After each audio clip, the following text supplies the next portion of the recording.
And welcome everyone to this week's Maternity and Midwifery Hour. This is season 18, session one. And I can't believe we're coming into now the sixth year of doing the Maternity and Midwifery Hour. My name's Sue MacDonald. I'm the curator for this hour and for the Maternity and Midwifery Festivals. And it's my pleasure to be, chairing today. I nearly said curating. I've already done the curation and now it's the chairing bit.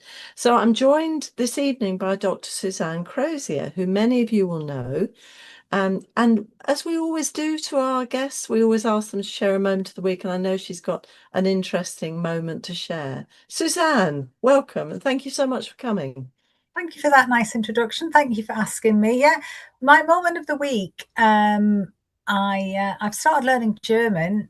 I did a bit at school, but I've started learning again because my son and his family live in Germany, and I feel very incapacitated when I turn up and open my mouth, and everybody around me can speak really good English. So, and the German class that I was at yesterday was just such a joy. It's a small group, lots of different people with different backgrounds, different levels of ability, and a teacher who was there and could take the time to plan different activities. And it just reminded me of how enjoyable learning can be, particularly in small groups and with other people. So that was my moment of the day, reflecting on the joys of learning, even if I'm still not very good at German. I bet you're better than you think you are. That's fabulous, Suzanne. Thank you so much. And of course, I was reading something a little while ago that if you learn something new, you put it as much as possible in your week, it actually helps keep all the brain cells going. Not a surprise, really, but in this day of people talking about Alzheimer's and stress and everything, this sort of thing can really make a difference. And that's a lovely example, Suzanne. Thank you so much. Well, we'll let Suzanne have a little rest before we move on. And I'm just going to really welcome our new people because I know we've got quite a lot of new people joining us this evening, as well as our old friends. Not old in the old way, but you've been watching for a little while. And just to remind people where we started, because I think it's quite important personally. We started at the on the first lockdown for COVID-19 in March 2020. So we're coming into our sixth year now. And we really started this because midwives, student midwives, all the people working in the maternity services couldn't go to study days or conferences or festivals at that point because one, they were far too busy with all the clinical demands they had on them at the time, but also the rules were no sort of outings like a study day or a conference. So we started this really to support our midwives and our student midwives and give them as much information as possible, and also to act like a linkage between professionals, which has been really good. And we obviously in the early days talked a lot about COVID and talked a lot about the service changes in practice and education that were going on in response to COVID. And that for me was fascinating because what it showed was the creativity and the strength of midwives and student midwives, maternity care support workers, pediatricians, obstetricians, all of them working together. The teamwork was fabulous at that point. And I'd love to hold on to some of the things we really learned in COVID. I think we've lost a few of them, but I think we should recapture some that were really important to us.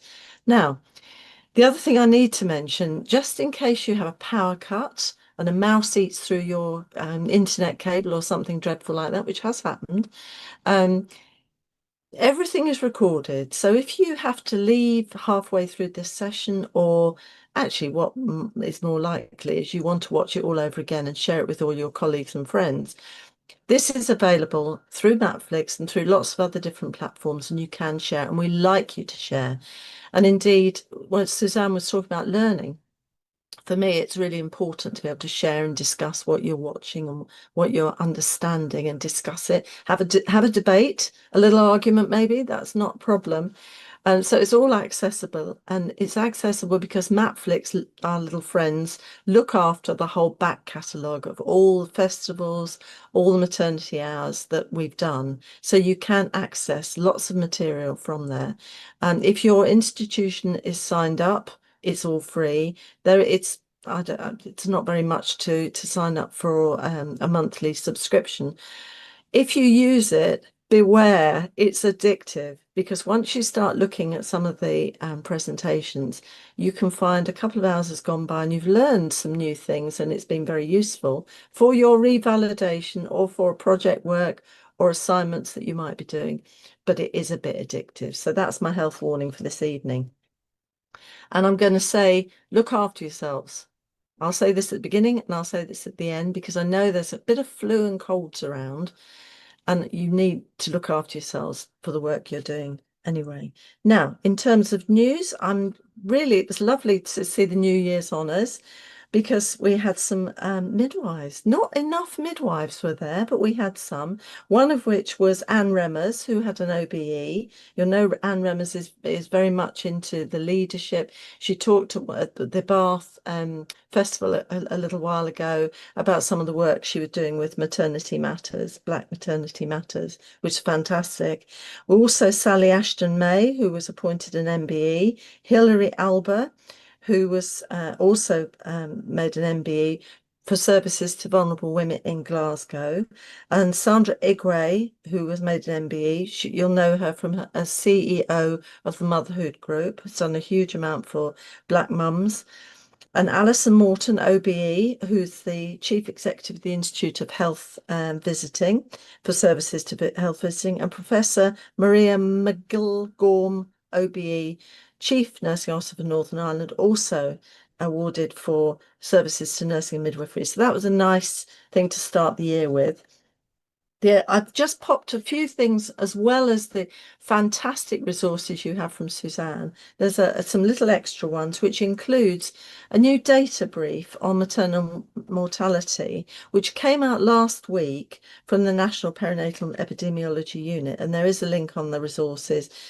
And it's quite a good read. It's quite short, but it's really useful and interesting if you're looking at anything in maternal mortality. And I think we need to all be very aware because mortality rates they picked up that are 20% higher than in 2009 to 2011. And it's not necessarily statistically significant, but we're always looking to lower the rates, not let them go up at all. And also, the usual thing is thrombosis and thromboembolism remain leading cause of death for up to the period up to 6 weeks after the birth of the baby. But suicide remains also a leading cause, and that it tends to be more strong through 6 weeks to a year of life of the baby. And there are still these very strong inequalities. And mainly this threefold difference in maternal mortality rates for Black women compared to white women, and Asian women's risk is also slightly higher compared to white women.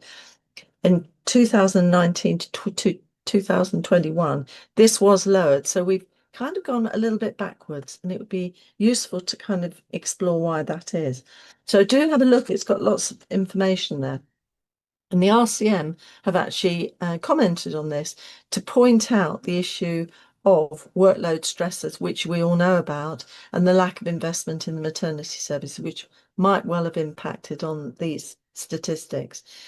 It might be useful for you to look or listen actually to Leah Hazard talking about working conditions and stresses on midwives, which was on Radio 4 Women's Hour today. And again, there's a link in the resources. And if you're not part of a BBC Listen Again, it's free. You just have to sign in and register. Oh, so and Leah's coming a little bit later in the series, I ought to add, and that will be really interesting because she's very passionate about this subject of midwives being bullied, midwives not working the hours they should be. Guess what? They're working more. No change really, but we need to address the issues and make sure midwives are supported. Anyway, now I've almost finished exactly perfectly on time to introduce our speaker. Now, we're going to be looking at what we can learn from the stories of newly qualified midwives, looking at research, exploring the experience of those newly qualified midwives and the implications for supporting and developing their skills and their kind of, well, the skills and their well-being, I guess. Suzanne will highlight these. So I'm really delighted to introduce Suzanne Crozier, Dr. Suzanne Crozier. She's recently retired. I don't think she will really retire properly, though.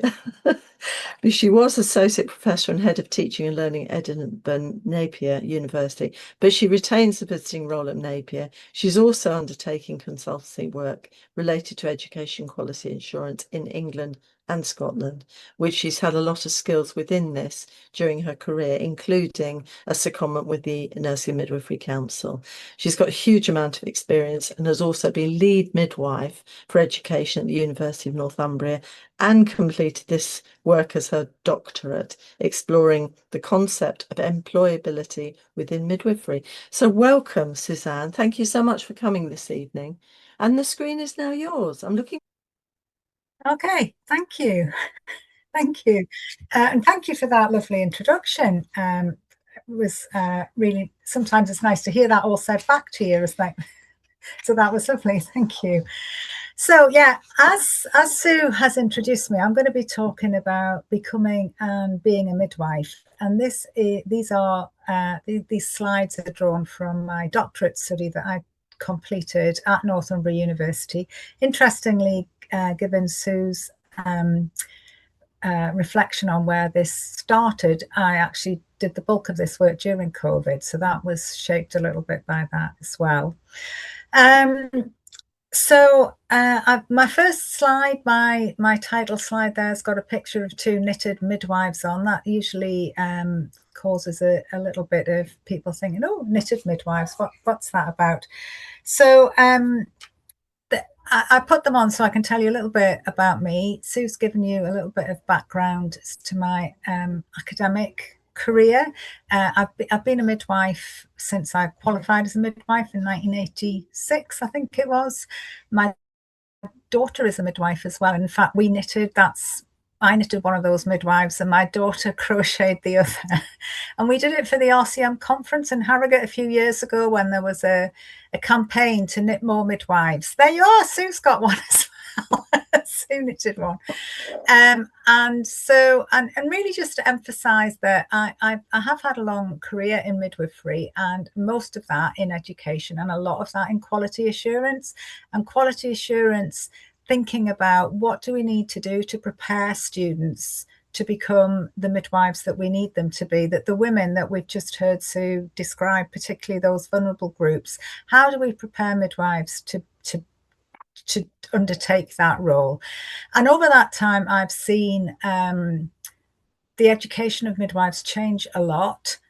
From when Sue and I were students, we were employees, to now we have, students on undergraduate and postgraduate courses, and also the standards that they are expected to achieve. Sue showed me, I'm going to ask you now, Sue, she showed me the book that she had, that this is what she had to fill in. I'm sure all the students, when you see this, you're all going to start, there's going to be a bit of a bit of consternation. If you think about your e-pad, this was Sue's equivalent. Have you got it there, Sue?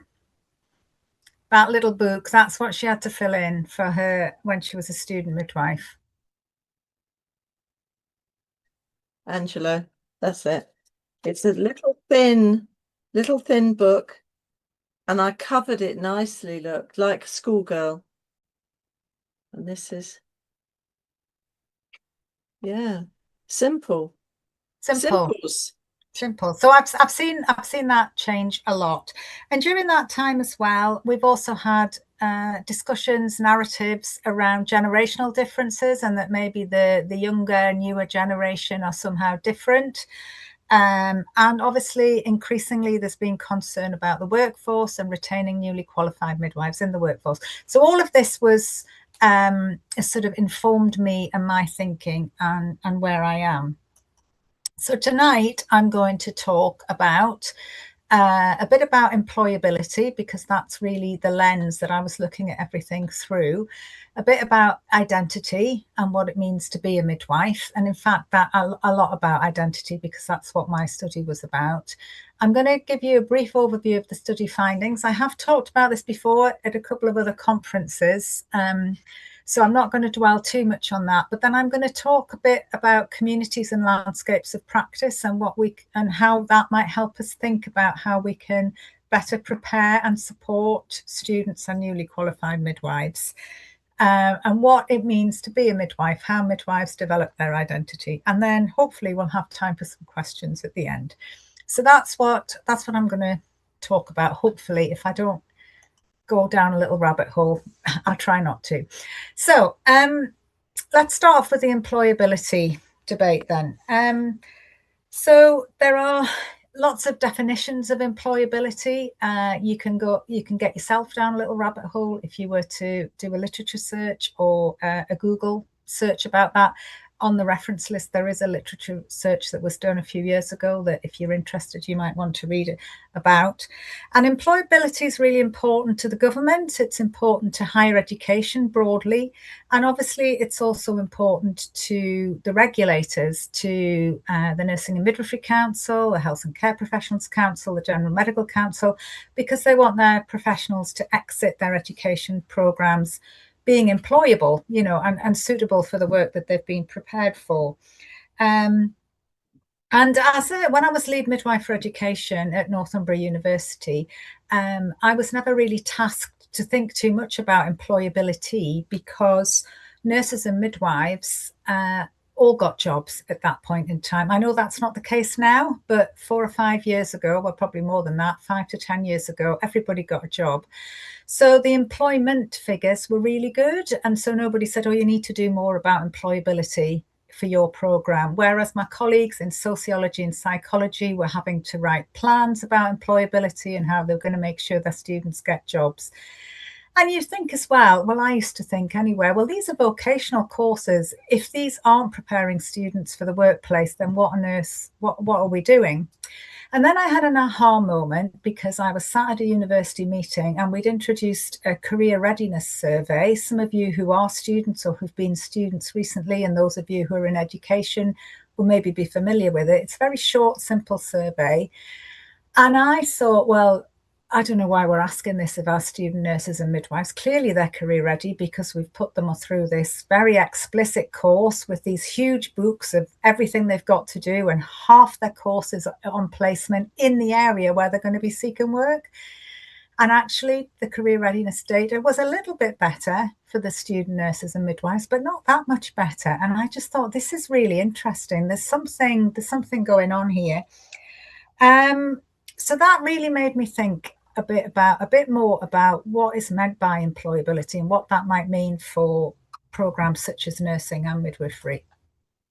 So I actually, at that point, had been given a role to review employability right across the university. So I was really reading a lot and thinking a lot about it. And employability often is described as sort of soft skills, things like teamwork, communication, critical thinking and problem solving skills. It's often described as graduate attributes, but increasingly the literature talks about identity and self-esteem, and this idea that somebody needs to feel that they are something, that they can be whatever the job is that they need to be in order for their employment to stick and for them to be employable, if that makes sense.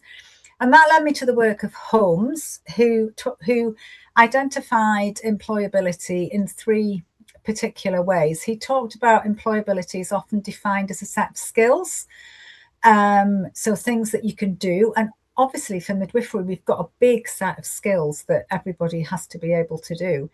And in fact, if you do a literature search, unsurprisingly, for midwifery employability, you get a lot around skill and competence and proficiency. That is the way in which it's the narrative around employability in midwifery is around skill and attributes. But Holmes said it's also important to consider social position and how people fit into the social structures where they're sent to work or where they're on placement. That's equally important.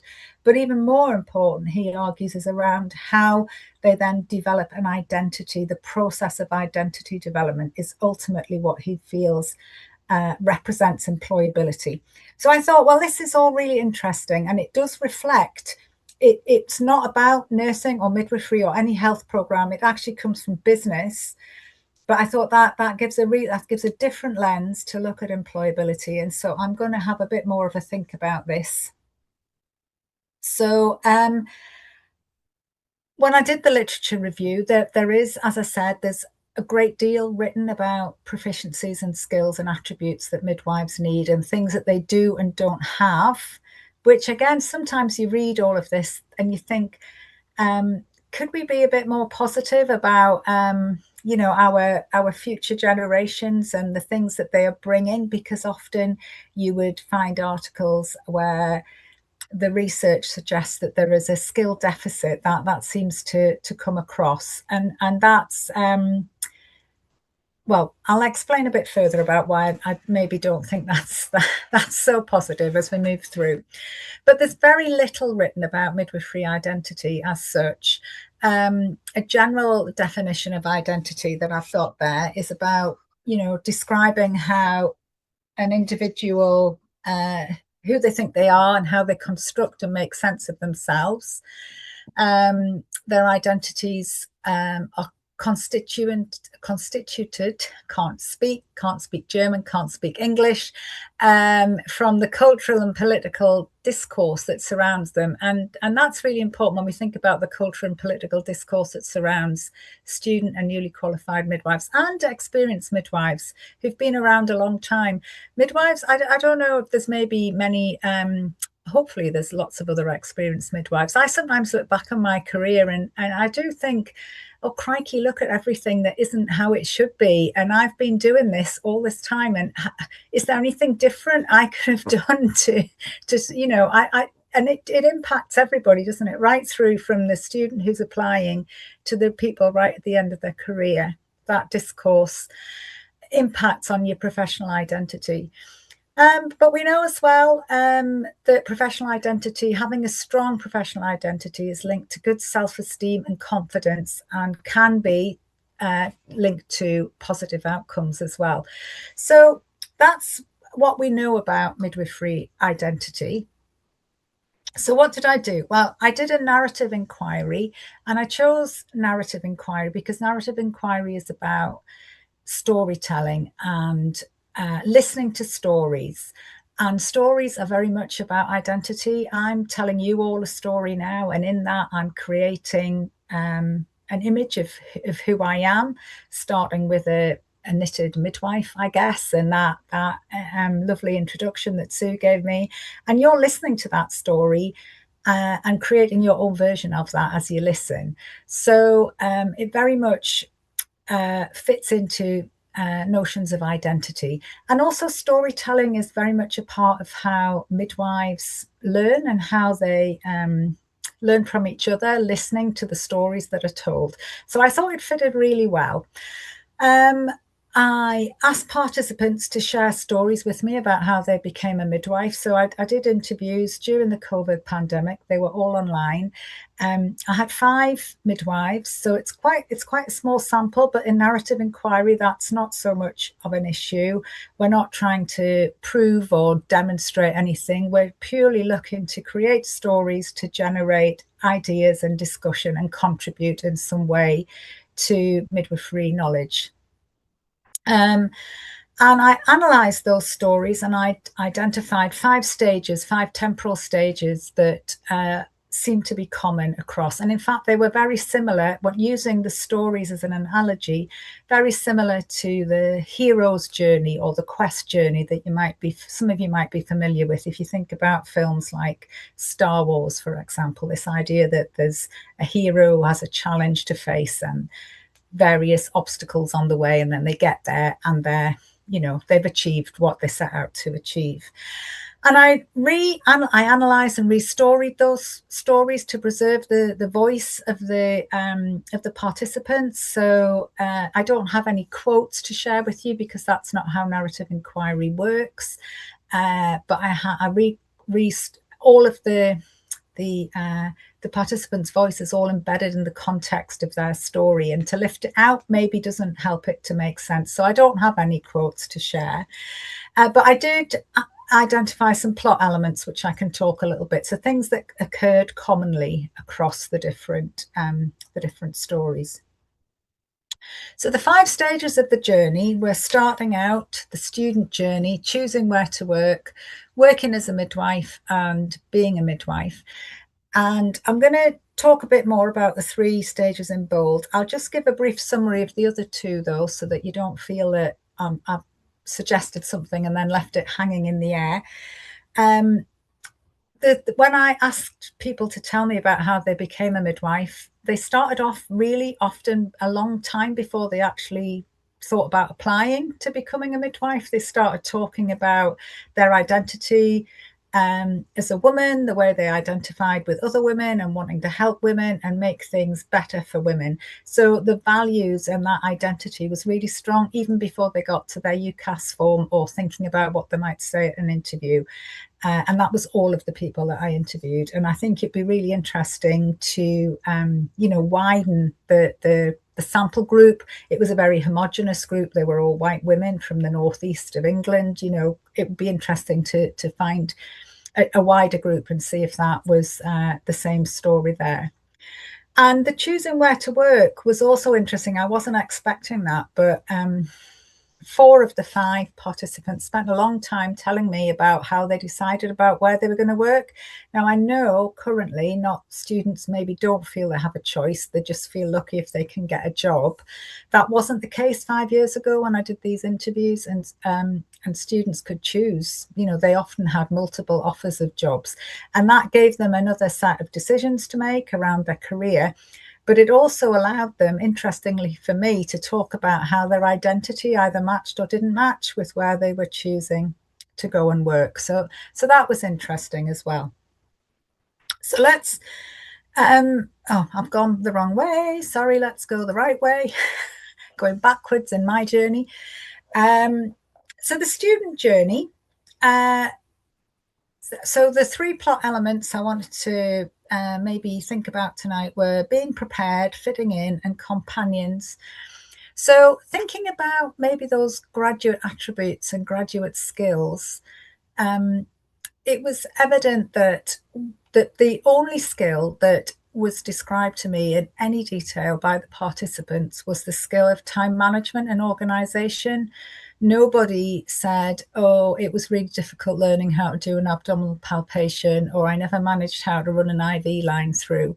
Those skills weren't mentioned, but things like staying on top of the work, being organised, they were really important. And the one person who was already a graduate of a science subject found that a lot easier because she was able to, I guess, bring her transferable skills from being a graduate in a previous employment into being a midwife. And I guess that just makes me think, what can we do as educators, as midwifery supervisors and assessors, professional midwifery advocates, midwifery managers and leaders, universities, are we helping students to be organised by giving them the information that they need and the deadlines that they need and the reasonable assessment schedules and all of those things? Because that really was a fundamental part of that experience of being a student. So was your ability to fit in. I don't think that's a surprise. There's a lot of literature around that. But the students talked about the very positive experience, mostly positive experiences they had with mentors. They were mentors at this point in time. We hadn't implemented SSSA when these midwives were students.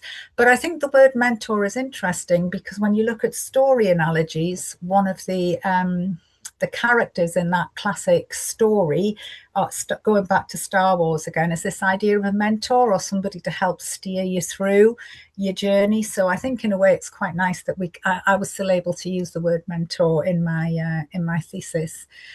But also students talked about when they were students, and remember these are qualified midwives when I'm talking to them, so they're reflecting back, they're constructing their story for me, and they talked about maybe keep it being anonymous if you could be, and not drawing any attention to yourself.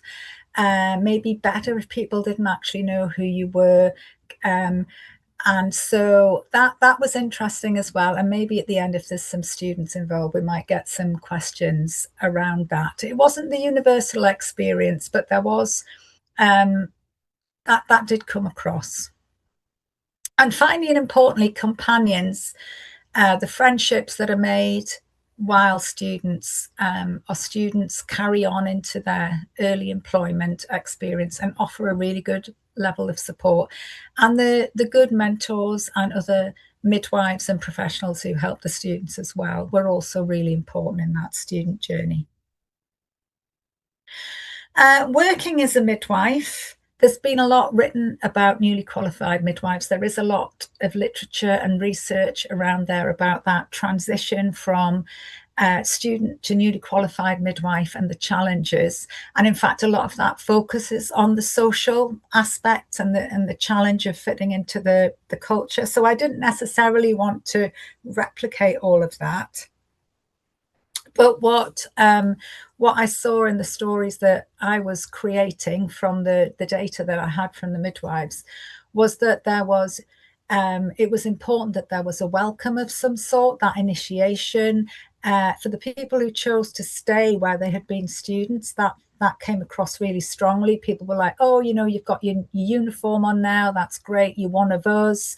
And that really positive welcoming part was really important.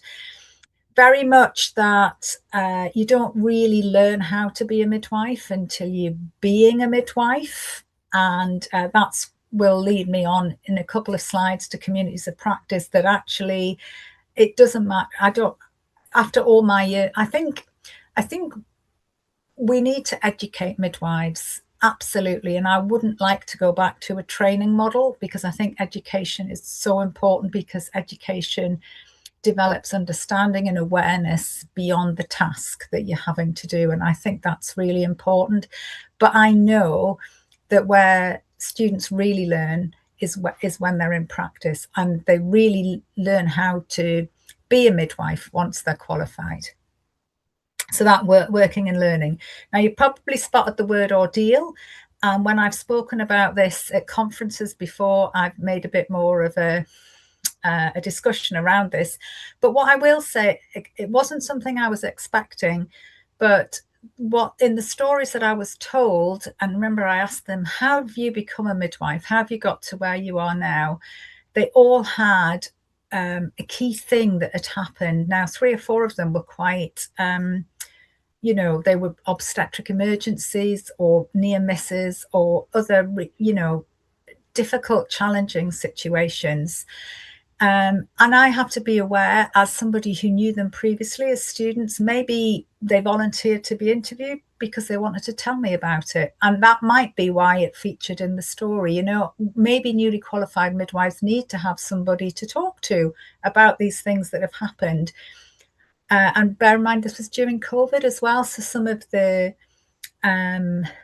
support that we would hope would be there maybe was missing, because, as Sue said earlier, you know, services were distracted in other ways. But nonetheless, I did feel, and when I thought about that story analogy, that really what they were saying was, in order to become a midwife, you had to face this challenge. You had to find out how you were going to cope with that thing that you always hope isn't going to happen, but is going to happen, and you're going to have to deal with it.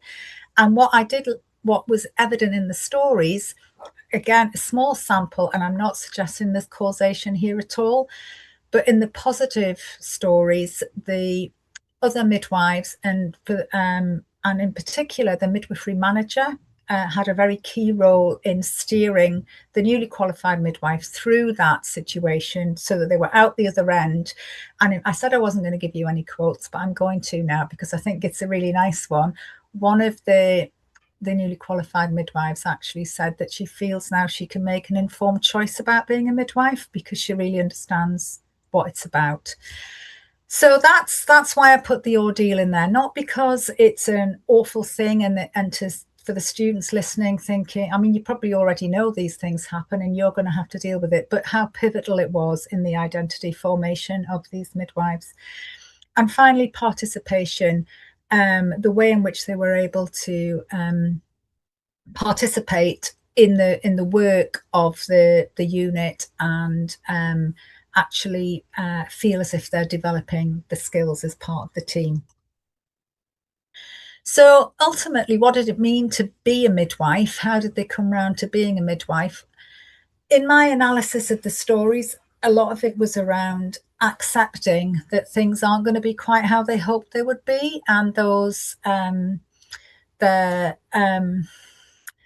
those women-centered values, although they remained core to them, they recognized that there were organizational tasks that often took priority.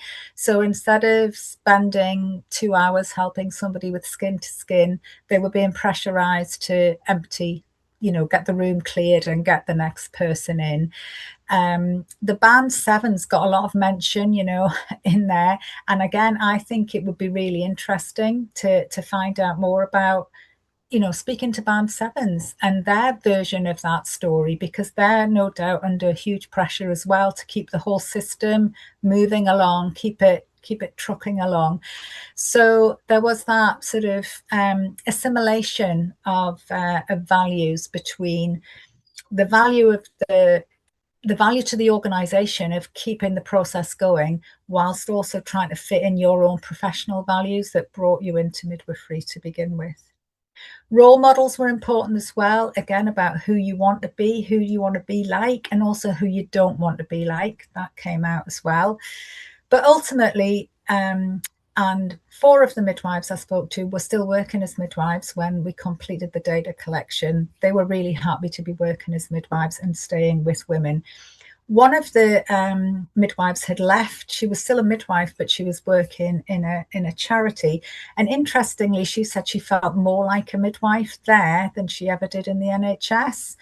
I didn't explore that further because I was trying very hard not to ask more questions. But I know my supervisor said, "Oh, that's really interesting. You should have followed that up."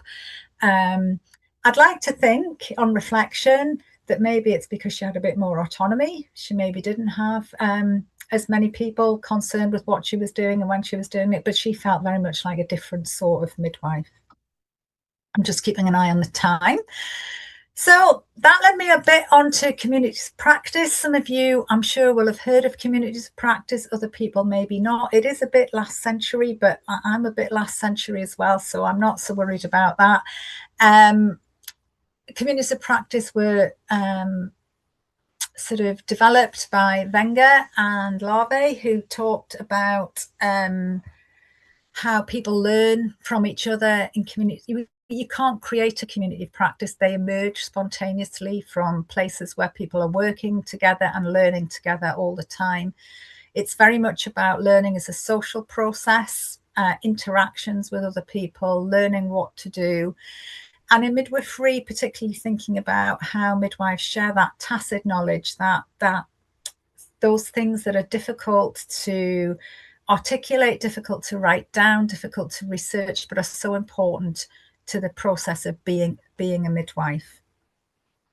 And I then found the work of Fenton O'Creevy, who took that work a bit further and talked about landscapes of practice. And actually, this seemed to fit quite nicely with what the stories told me about the student experience, which was about how students actually, this work developed on from communities of practice because it was recognized students take different journeys and they have to move through these different communities. And they talked about how students could be a tourist, so they've got a low participation, but they're passing through, so they don't maybe necessarily feel that involved. Or a sojourner who, you see, my French accent is as bad as my German one, a temporary resident. So they maybe feel as if they need to learn more. They know they need to learn how to deliver a baby, but they still think that they're passing through because actually, and this came across in the stories, many of the people in my sample actually didn't necessarily want to work on the labour ward. They wanted to work in the community, but they knew that the labour ward was the key thing and they had to learn how to do that. So the landscapes of practice, I think, are interesting. And you'll see the word apprentice there as well. And as we're moving towards an increasing number of apprenticeship programs, that may be something that we want to reflect on and think about. I didn't in my thesis, because actually I think the apprenticeship model that we have now is slightly different to maybe what is the traditional apprentice, but it's something that's worth that might be worth thinking about and exploring further.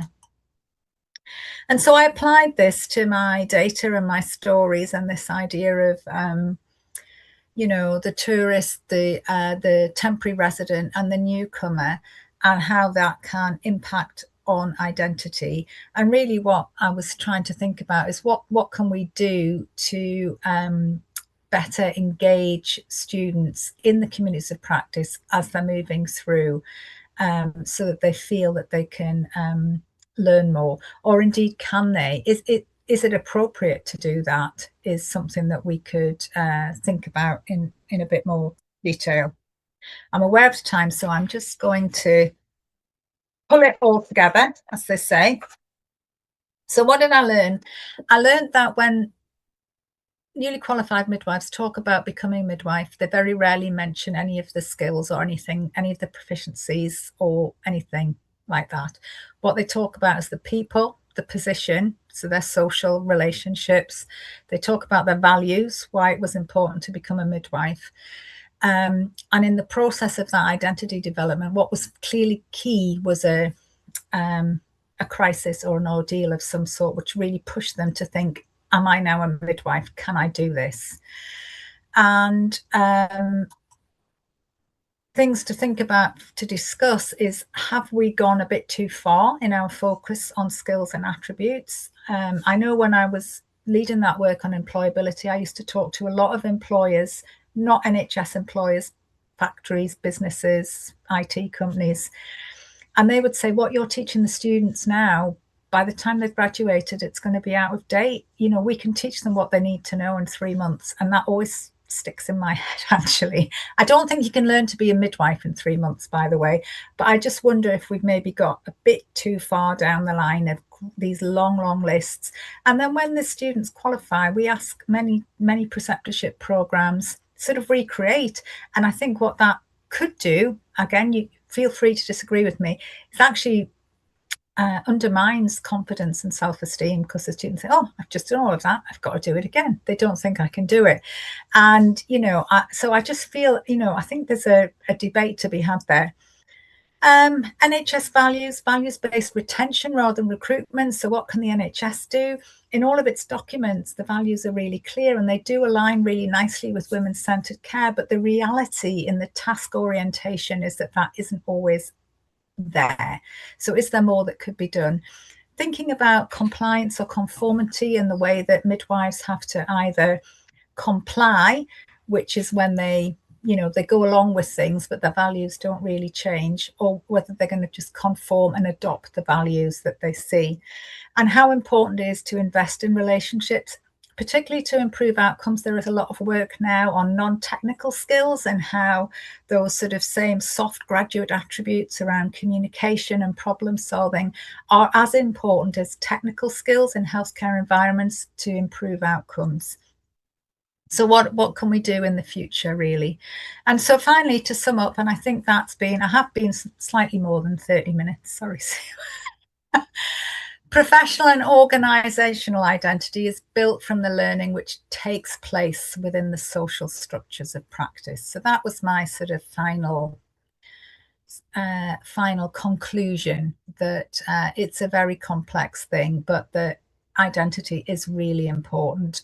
There just isn't enough research, there aren't enough conversations. The conversations are all about what midwives can and can't do, and although that is really important, it's not the whole part of the story. So I'll be quiet now. I don't think you can be very quiet, Suzanne. Thank you very much. That's so interesting. I mean, it's interesting. I mean, I guess because when anyone asks you what what you do. You say, I am, your identity comes out, doesn't it? With knitted midwife or without. That's fantastic. And we do have, well, someone's asked two questions, and that's Celine. I'm sure there are more people there because I need to welcome folk from Canada and New Zealand. We've got Oh, this. wow. So hello to you. And you can ask some questions now because we've got 15 minutes of Suzanne and you can ask her anything. Celine, the first questions, I think this is a tricky question, but I bet Suzanne will answer it beautifully. Celine says, in a context of technological and medical culture, from your point of view, in the formation for midwives, how can we assess the being of being a midwife? I mean, I think that is a really good question. And if I was to reflect on why we've got, for example, that those long list of proficiencies in the current NMC document, Mm. um, it's easier to assess what somebody does and to observe what they're doing. That is much easier to assess and to say, yes, they can do an abdominal palpation. Yes, they can refer somebody to a pediatrician if they're worried about a baby. And the assessment of professional values or who the person thinks is has always been harder. I know when I was a midwifery lecturer, it was unusual if people were failed on very specific skills. It was more likely to be those sorts of values based things. They're maybe just not as professional as we'd like them to be. They may be inconsistent in what they seem to be doing or behaving. And when you ask people to give, when I used to ask the mentors or the supervisors to give me, it's really difficult because it is really hard Mm. to assess that. And I don't know that we should be assessing it. I think maybe what we need to do is have a real think about what we do need to assess and just give everybody, the students, their supervisors, their managers, their assessors, a bit more time to be with each other and to learn. And I think maybe that's what I would answer to that, if that's an okay answer. That's a good answer. Knowing there's only for a 3-year course, there's only 3 years. There's never enough time, is there? And only students will agree with that. And I know only midwives will agree with that, but it's a good point. Thank you. Celine, you started it and you're having a second question. And now, where did it go? How can we work in a community of practice when midwifery is recognised as often functioning as an oppressed group? Fear doesn't always come from the exterior. You're absolutely right. Absolutely right. And in fact, one of the criticisms around the theory of communities of practice is that they perpetuate poor culture because they're very much about fitting in and adapting to the practices and that are in that community. So that is one of the critiques of using that as an example of how we can help people to learn, because actually it's in an in a negative way, it's quite controlling because you have to fit in. And we know that when we look at the work that's been done right across the last 40 years, and I did do that, I went right back, in fact, it's longer than that, right back to the 1970s, looking at the research about why people left midwifery and nursing, because often they were midwives, much more often midwives and nurses then. It was the same reasons as people give now, which is that they couldn't give the care that they wanted to give. And it was that, they felt that they couldn't fit in, they couldn't comply with what was being asked of them. So they felt they had to leave. So I think that that's a good critique of communities of practice. If you really want to read about communities of practice, they do talk about how with effective leadership and and appropriate awareness of the structures that are in there, that change can take place. So it's not hopeless, but I think that's a really you're spot on with your criticism there. So thank you. No, fabulous. I mean, I think I didn't. It's kind of as you were talking about. I've scribbled down people wanting to be anonymous and wanting to fit in, and that feels quite uncomfortable because Mm-hmm. you kind of think you need to be developing your identity. But I guess some of it is people are trying to develop that as they're fitting in and absorbing. But of course, if they're absorbing bad practice or bad attitudes, which is such a big thing Mm-hmm. within the maternity and within the NHS at the moment, isn't it? That's something I've also jotted down communication as a thing. Mm-hmm. And in fact, what you were saying about compliance, Cheryl, hi Cheryl. Cheryl says compliance or conformity was something I struggled with a lot when working in the NHS. I did not have the best experience as a student midwife, but I am grateful for the skills I now have as a midwife working overseas. Brilliant. Yeah, Fabulous. that's great. There are lots of comments, and I've got Kate Frith. Hi, Kate, who says, I find the midwifery identity narrative interesting. I was a general nurse first, and then I did 2 years midwifery training. Our cohort was always berated by our direct entry student midwives for not being truly with women for some reason. I'm also now an SCPHNH health visitor and have the same kind of discrimination. I feel I'm just a jack of all trades. You might be a master of all of them, of course, Kate, but I don't know, Suzanne. No, I think yeah, and actually, what I didn't say in the answer, the earlier answer about communities of practice is and that idea of oppression. And I can get a bit political here now. So, Okay. but aren't we just awful to each other? You know, oh, you're a nurse, you're not a proper midwife. You're not a nurse, so you can't be a proper midwife because you can't look after the ill women. Or you're health. I mean, and that in a way is a representation of the social structures and the hierarchies where people feel the need to exert some sort of superiority or with their place in the hierarchy. Looking back at the data about whether it was nurses and for a lot, I was a nurse before I was a midwife. But I feel very much that I am a midwife. But I also have a nursing identity in my work at the NMC. I was asked to do some of the work there was around nursing, and I was still able to do that. I don't think the two are mutually exclusive, but I also feel very passionately that we just need to value each other for what we can do and try not to get sucked into that narrative of who's better or worse. But I know we're all humans, and that's how we are. We're social beings. We want to be in one group, and you're in a different group. So I'm going to make sure you're not the same as me. Know your place. Absolutely. That's wonderful. Thank you. Okay, I've got Gillian White now, and Gillian says, my confidence and practice that shook off any baggage I had from being a student. I've seen the negative side of student working when they trained, finding it difficult to shake off that baggage. And I must comment, I'm looking over here because all your comments are coming on the other screen. Sorry, I'm not meaning to look away. Okay, no, that's fine. So that's about baggage. And then Kate Frith again, Kate. The best years I had in clinical practice were when I experienced high levels of collegiality. Oh, Mm, I love that. In a community midwifery group practice.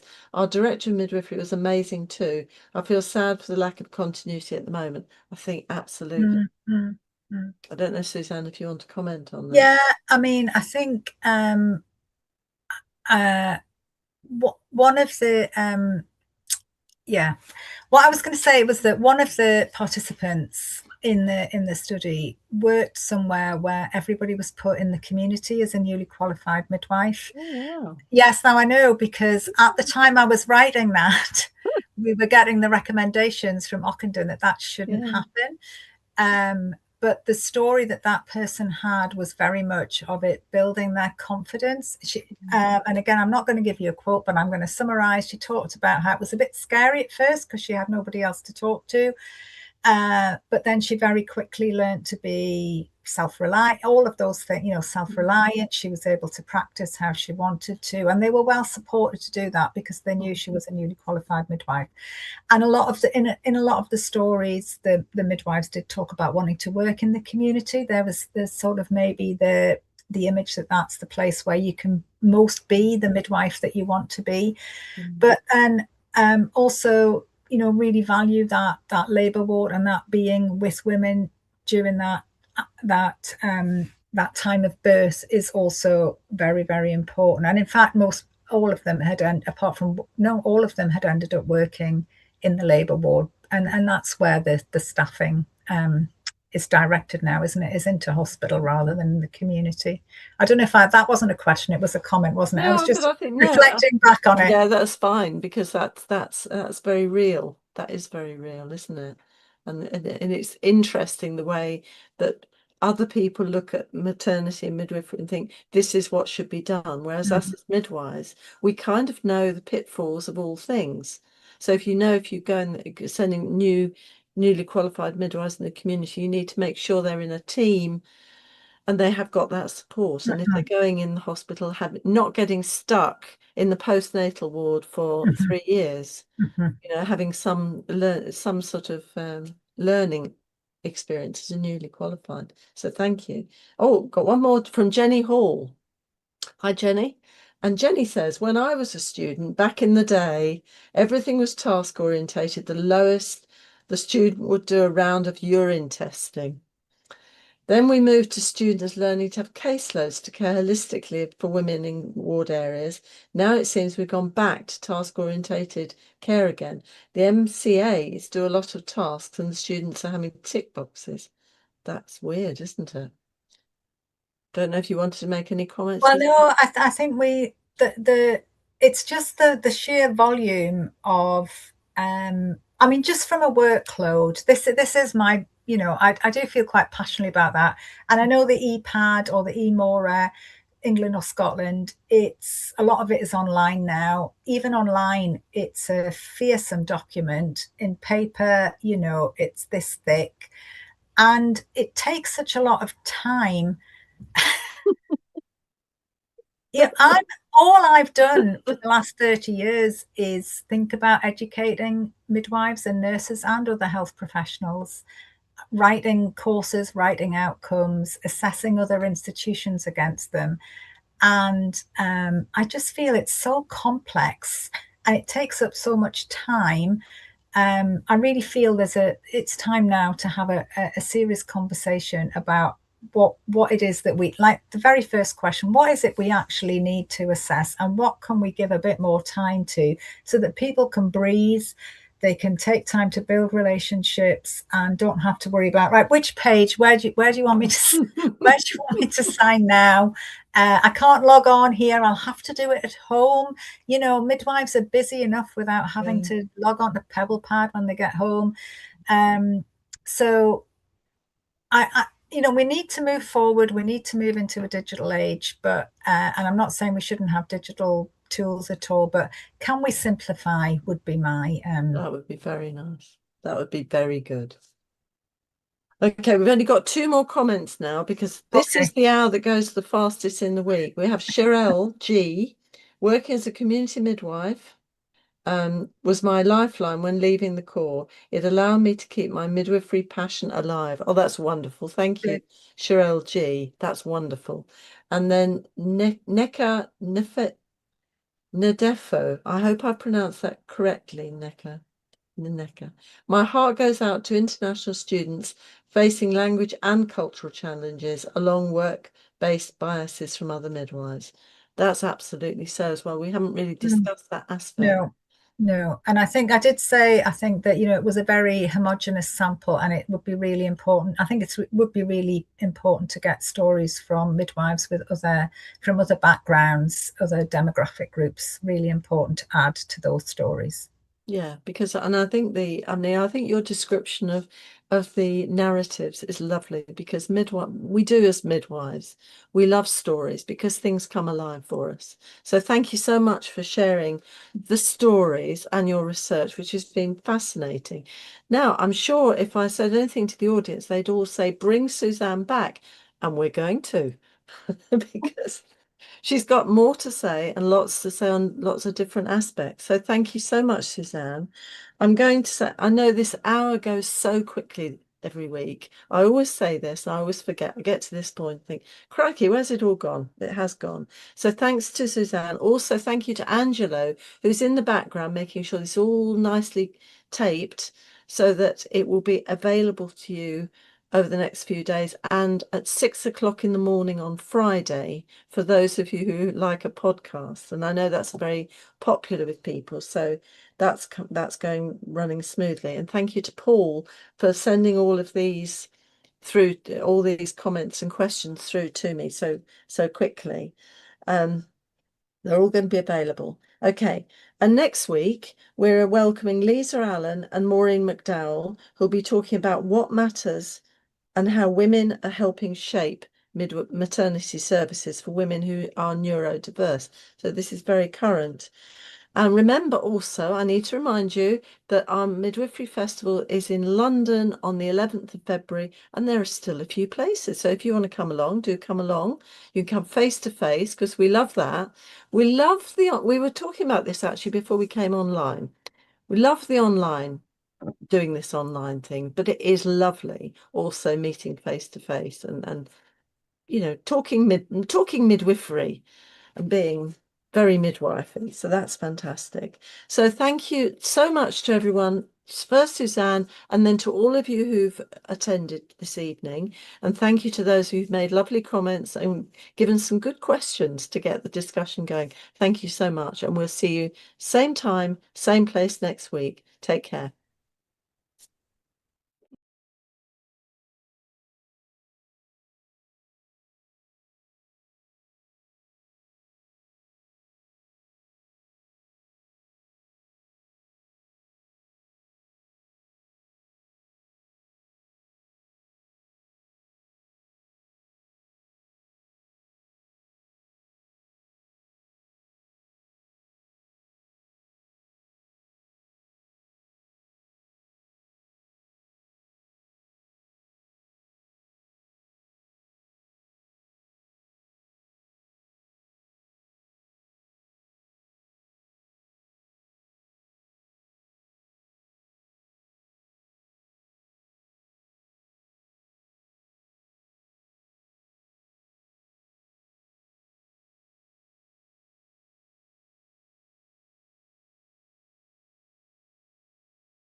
We have had a 40% caesarean section rate in the National Maternity Hospital. That is major abdominal surgery. Around 40,000 mums did not return to work in 2022. It's even more relevant if you're a mum who's experienced birth trauma.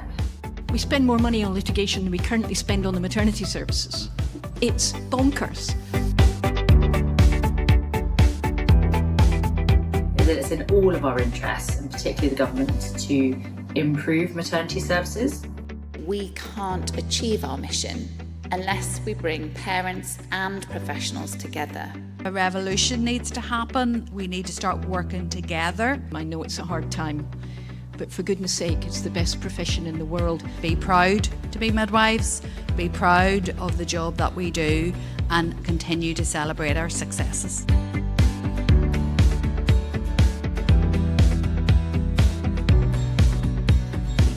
Midwives make a difference to women every single day, and let's not lose that. It's more important than anything.